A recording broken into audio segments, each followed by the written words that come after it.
Bernardo nag-react sa kasalan ni Daniel at Kyla sa 2026. May mga bali-balita ngayon di umano na nagbabalak na raw magpakasal next year sina Daniel Padilla at Kyla Estrada. Sa video na lumabas na kung saan invited at spotted sa video ang ina ni Daniel na si Carla sa birthday celebration ng ina ni Kyla na si Janice, hinala ng publiko na nag-usap raw ang mga ito tungkol sa isang pribadong topic which is about sa kasal. At nakarating na kay Catherine ang balitang ito.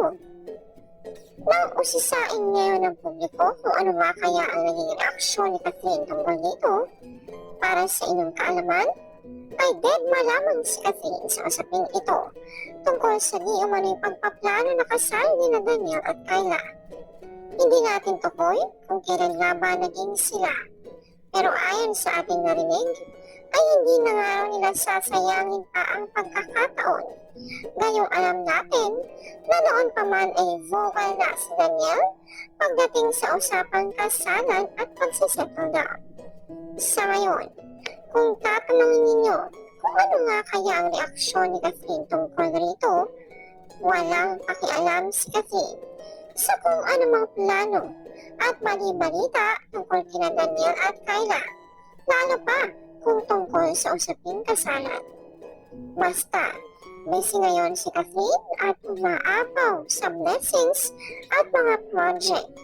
Samantala, para sa maaaring update pa nga sa usaping ito at sa maaaring reaction nga talaga ni Catherine, manatiling nakatutok at nakasubscribe sa channel na ito.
Go home.